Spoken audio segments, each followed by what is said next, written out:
Bueno, invitamos hoy a Silvia, quien se va a presentar y nos va a hablar de ella un poco para que la conozcamos y procedemos a este diálogo. Silvia, ¿cómo estás? Bienvenida. Gracias. Bueno, para todos, mi nombre es Silvia Sánchez,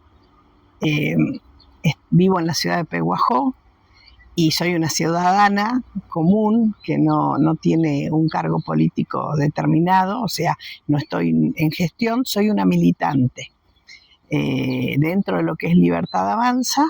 Y bueno, y estamos siempre trabajando y tratando de dar la famosa batalla cultural que necesita hoy nuestro país. Porque bueno, somos una democracia joven, tenemos 43 años de democracia, pero tuvimos 20 y pico de años de populismo, de gobiernos populistas, que desgraciadamente, con el versito de que la patria es el otro, llegó un momento determinado que había un medio país que trabajaba para mantener otro medio país a través de planes, ayudas sociales y todo eso. Y hemos caído en una decadencia de tal magnitud que hoy hay que reconstruirla, la Argentina. Y creo que reconstruir la Argentina significa volver a los valores éticos, morales, que siempre tuvimos y que los tenemos que volver a recuperar. La cultura del trabajo, la cultura del mérito, el respeto a la justicia, como dice nuestra senadora Patricia Bullrich, el que las hace las paga.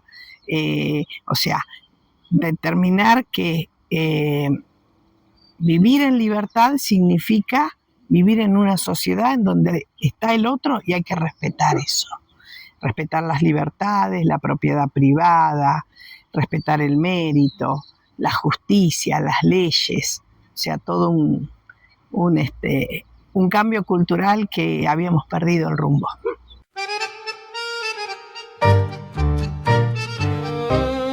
Estamos en la ruta 5, que conecta, aquí a nuestras espaldas está la ruta 5 de la Argentina, que conecta los puertos de Buenos Aires con el interior de la Argentina, zonas netamente productivas. Sí.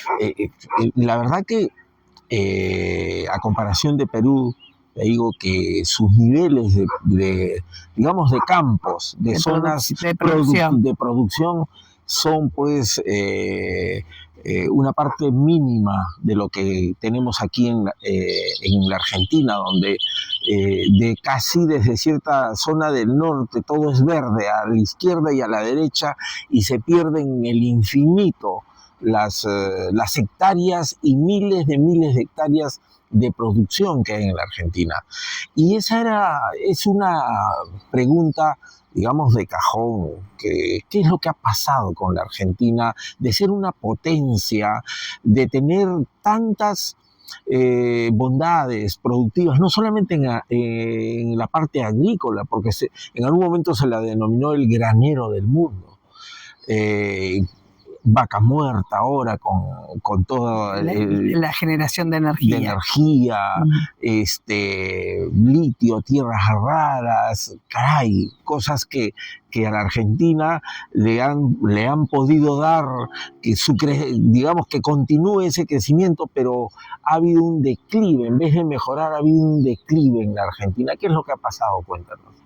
El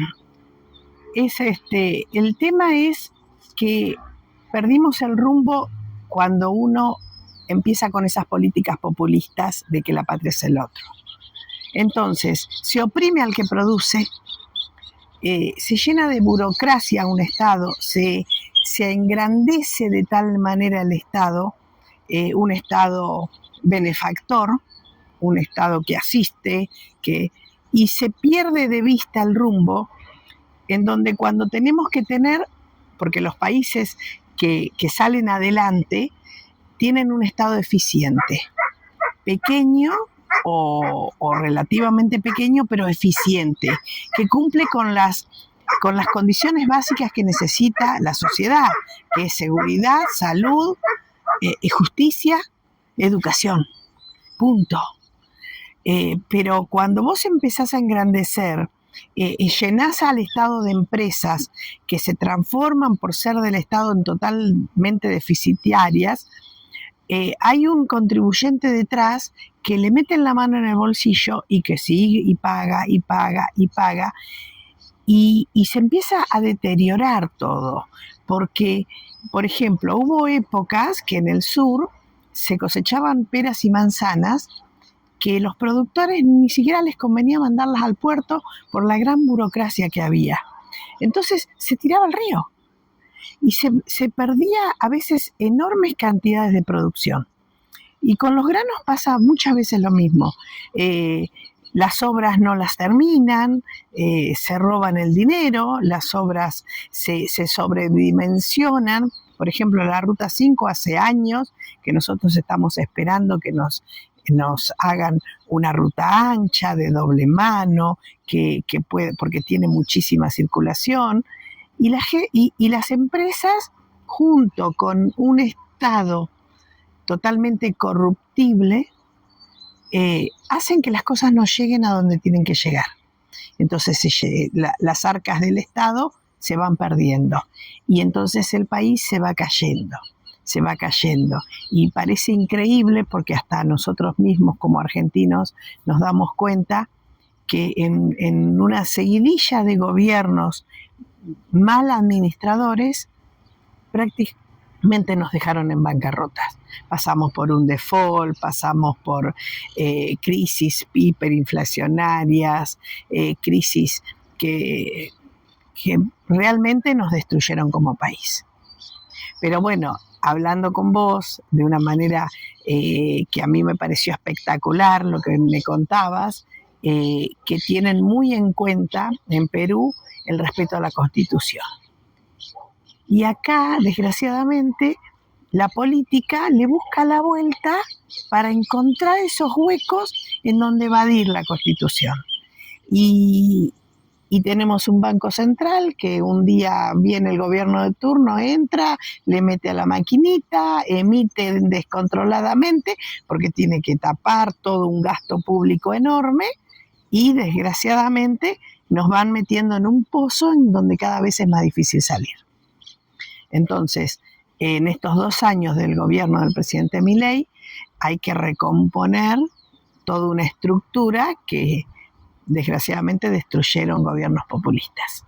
No, y te puedo decir algo, mientras la Argentina no arregle ese tema, o sea, blinde los ahorros fiscales de la Argentina, a nadie le quepa duda que venga un gobierno mal llamado populista, sí.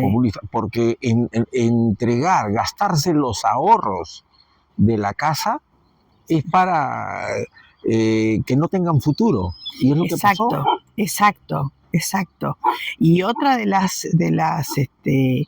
cosas fundamentales que creo que tenemos que lograr los argentinos, aparte de las reformas laborales, la reforma del Código Penal, todo eso, tenemos que cimentar fuertemente la base educativa, que creo que eso hemos perdido el foco. Se hizo una reforma educativa en el 94 y a partir de ahí una mal reforma, se fue cayendo la educación argentina de tal manera que hoy no tenemos chicos que sepan leer de corrido, por ejemplo, chicos que terminan su secundario y cuando llegan a la facultad se dan contra la pared, porque incluso a veces no saben leer de corrido. Quizás sea la tecnología, pero fundamentalmente los niveles de exigencias educativos que se fueron perdiendo. Y creo que, por ejemplo, eso es un cimiento fundamental de cualquier sociedad. Me parece que esas son las cosas que yo veo que en otros países tienen niveles de educación mucho mejores que el nuestro.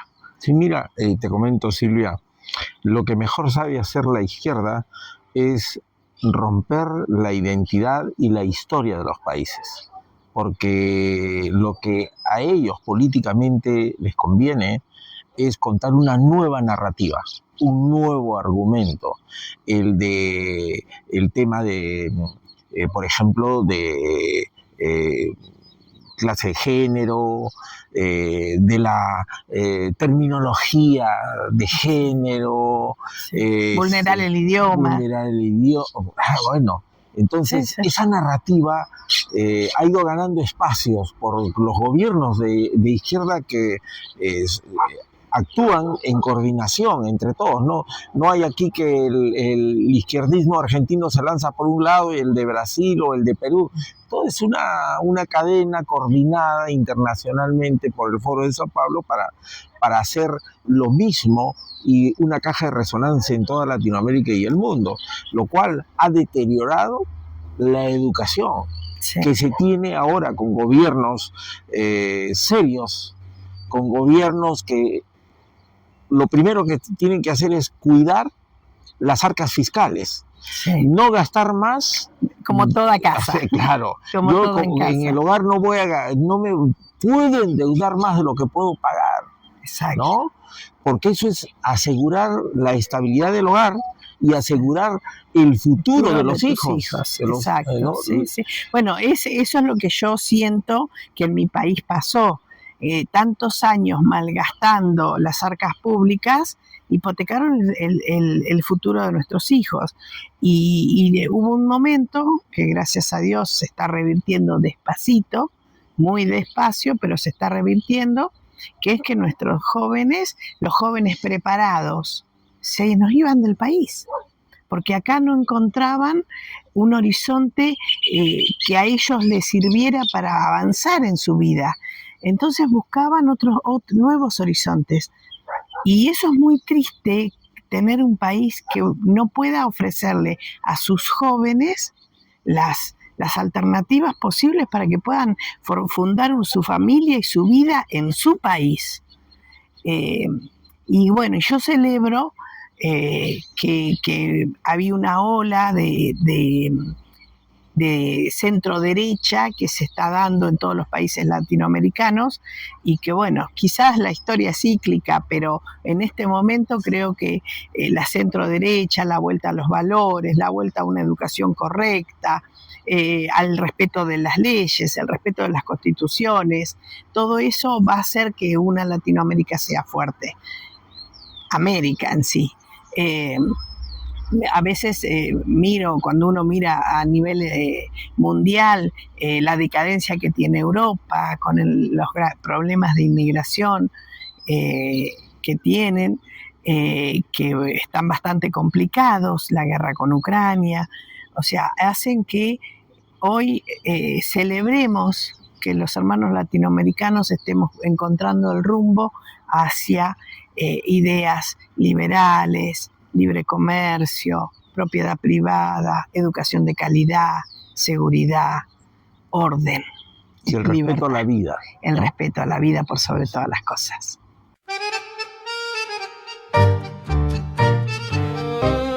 Conversaba con unos ciudadanos argentinos días atrás y hablando sobre el tema económico, haciendo la comparación entre... en el Perú, por ejemplo, hemos tenido gobiernos en menos de 5 años, de breves tiempos de ejercicio democrático de un presidente, se lo vacaba y venía otro y venía otro. Tenemos 5 presidentes en prisión, bien presos, por lo menos en parte, no como debería de ser, pero la justicia por lo menos funciona. Funciona bien. Sí, y pero la economía peruana es una de las economías más estables en el mundo, una de las economías más estables en Latinoamérica, por decir lo menos, ¿no? Entonces el sol peruano tiene una fortaleza a nivel de Latinoamérica. Es por ello que no tenemos una inflación galopante hace muchísimos años, porque la economía y la política casi no se mezclan. El político no puede tomar de las reservas del Estado para hacer populismo, como lo ha ocurrido aquí en Argentina. Y hacíamos una comparación del mismo celular que llega, la misma marca, con las mismas características, de China a Perú, ingresa con impuestos a Perú, tiene un precio, pero el mismo celular que podríamos agregarle un porcentaje X que corresponde al flete hasta que llegue a puerto argentino, sí. Pero la diferencia es de 3 a 5 veces más ese celular. Ahora creo que en estos días Milei ha bajado al 0% el interés, el impuesto, pero haciendo esa comparación, los impuestos que tiene Argentina ahogan cualquier nivel de adquisición de producto, porque aquí es todo carísimo. Pero aparte de eso, los gobiernos fueron poniendo trabas continuamente, entonces en cada traba iba un impuesto, y pasó en muchas cosas. Por ejemplo, te cuento una anécdota. En un seminario que hicimos, que estaba el ministro Federico Sturzenegger, nos explicaba que ellos hicieron un sitio en internet en donde vos, si eras emprendedor y tenías una problemática, vos les escribías y ellos las estudiaban. Lo que te contaba de las manzanas y peras de Río Negro.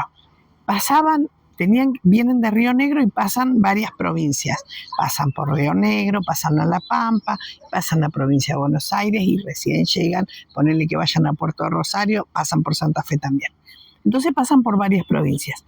En cada provincia tenían un impuesto más esa carga. O sea, habían hecho una industria del impuesto. El presidente Milei, al poner el Ministerio de Desregulación, ha ido logrando ir simplificando de a poco algunas cosas. De cualquier manera, nuestra carga impositiva es muy alta. El famoso sistema de las retenciones en el agro fue terrible, porque hubo un momento que nos pusieron le ponían hasta un 35% de la producción de la soja que se cosechaba en esta zona, que es un montón, porque tu cosecha a los productores agropecuarios, ellos levantan 2 cosechas al año, la fina y la gruesa, y esas cosechas te tienen que servir para mantener tu estructura el año completo. Y te sacan el 35% de tu producción y te matan. Quizás a las grandes empresas no las afectas tanto, pero al pequeño productor lo matás. Y después también estaba, por ejemplo, en muchas cosas que hay, la famosa industria del juicio. Hoy un comerciante, si tiene un empleado y tenés la mala suerte de tener un juicio laboral, las sentencias son carísimas, son altas, excesivamente altas. Y eso, vos un juicio de un empleado te funde tu pequeña empresa. Tienes que cerrar. Y entonces, todos esos puntos son muchos de los puntos que se están tratando en la reforma laboral. Hoy, por ejemplo, el sindicalismo te toma una empresa, te la bloquea y te fundió. Acá a 50 kilómetros hay un pueblo, 50, 70 kilómetros hay un pueblo que tiene una industria láctea y la bloquearon y le pararon la producción un montón de días. Y toda esa producción, porque vos tenés, al no tener ese recambio que te da la producción de una fábrica, hubo leche para tirar, la tienen que tirar los productos, la fábrica, porque no la puede procesar, porque es tanta la magnitud, y si la bloqueas, la fundís. Y esto pasó en muchos lados, no solamente en esta zona, pasó en muchas partes de la Argentina. Entonces, es muy resistida por el sindicalismo, porque, le cortás un montón de privilegios. O sea, hoy, por ejemplo, los sindicatos tienen las obras sociales en su haber. En otros países, por ejemplo, como Brasil, los sindicatos, la salud pertenece al Estado. Y el sindicato te tiene que dar servicios, te tiene que defender tu sueldo, tiene que hacer un montón de cosas que acá se han olvidado de hacer.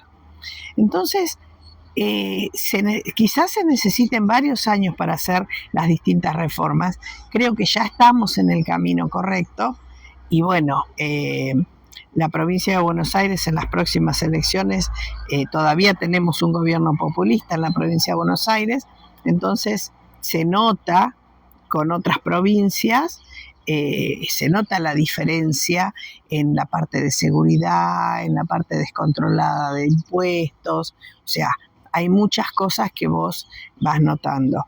Y desgraciadamente, para generar trabajo, la gente que puede generar empleo, y lo tienen que desahogar un poco con el tema impositivo, porque actualmente es imposible.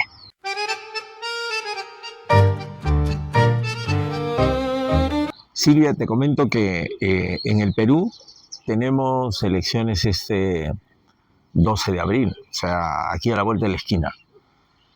Y felizmente para los peruanos, quien lidera las encuestas ya por varios meses es Rafael López Aliaga. Rafael López Aliaga es integrante, del cual también soy partidario, del Partido Renovación Popular. Es un partido de social cristiano, pro vida, pro inversión, por más trabajo, por mejorar la educación, ser disruptivo. Milei. O sea, ni qué decir, ¿no? Y el Perú ha estado sumido también a lo largo de todos estos años por una vorágine de partidos de izquierda, que felizmente, te comento, el hecho de ir madurando, no podemos decir de la madurez del pueblo peruano, pero sí hay un proceso que digamos que está, y la tendencia a tener esperanza en el Perú, de tener un gobierno que haga las cosas en serio, que haga lo que dice va a hacer, ¿sí?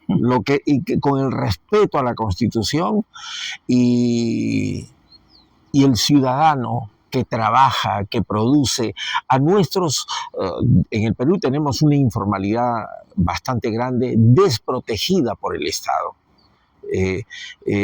A la cual hay que insertarla para darle créditos financieros, ayudar a que se formalice, mejorar el tema de salud, mejorar la educación, pero esas mejoras nosotros estamos convencidos no las va a hacer un partido de izquierda, no las va a hacer un partido populista, no, que siempre ofrecen el paraíso cubano, el paraíso venezolano, el paraíso de todo aquello que han fracasado, pero que te dicen que todo eso viene con el cambio de la Constitución, que el país necesita una mejora que cambiando la Constitución, porque quieren mandar al país donde solamente algunos se benefician y se enriquecen y los demás se empobrecen, que es lo que hace la izquierda.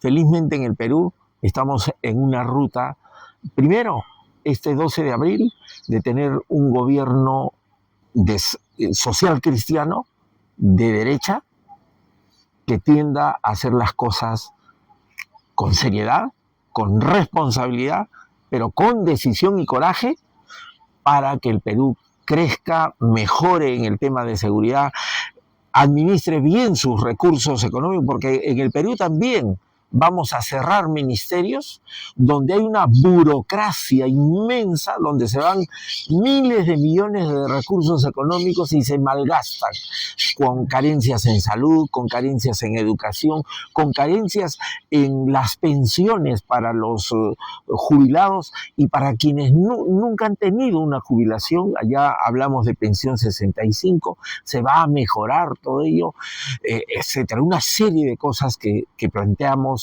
con firmeza, hacerlas a partir del primer día de gobierno. ¿Cómo ves tú el futuro de la Argentina con Milei? Nosotros vislumbramos un futuro muy esperanzador. Ya se han logrado muchísimos, se ha revitalizado un poco el valor de la moneda, nos hemos ajustado todos, que es como una casa. Cuando vos estás muy endeudado tenés que empezar a cuidarte, hacer los gastos mínimos innecesarios y reevaluar a dónde tienen que ir como corresponden los fondos públicos. Se ha hecho todo un sistema de auditorías se ha limpiado muchísimos ministerios, se han sacado muchísima militancia política que estaba en puestos. ¿Falta mucho para hacer? Sí, falta muchísimo. Tenemos muchísima esperanza. Tenemos hoy a nivel nacional un gobierno en el cual nos sentimos que vislumbramos un buen futuro y por sobre todas las cosas queremos seguir. Creo que el nivel de aceptación que tiene en la comunidad, en la sociedad, el presidente Milei augura que vamos a tener buenos años por delante. No tenemos que perder de vista el rumbo. Creo que Latinoamérica no puede perder el rumbo. Hemos tenido ejemplos muy duros de gobiernos socialistas como Cuba, Venezuela, que han esclavizado a la gente con un discurso mentiroso. Entonces, creo que la Argentina está en el buen camino y nuestra esperanza es que sigamos avanzando en el buen camino.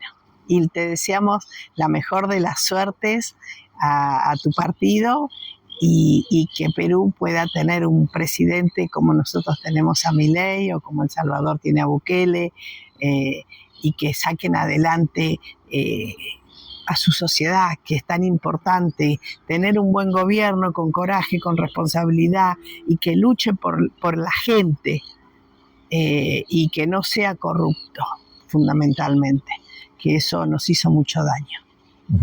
Bueno, yo te invitaría a finalizar este diálogo diciendo una frase que se ha hecho, digamos, con la cual finaliza Milei siempre sus discursos, mirando a todos los peruanos allá y a la Argentina para decir: ¡viva la libertad! ¡Viva la libertad, carajo! Es una frase idiomática nuestra, el carajo, pero bueno, ¡viva la libertad, carajo! ¡Que viva! Para nosotros fue muy esperanzador eso. Y espero que sigamos pudiendo lograr que el presidente Milei siga haciendo, y su gente, sus ministerios puedan seguir haciendo las reformas que necesitamos. Bueno, Silvia, muchas gracias. Gracias a vos y mucha suerte en las elecciones de abril.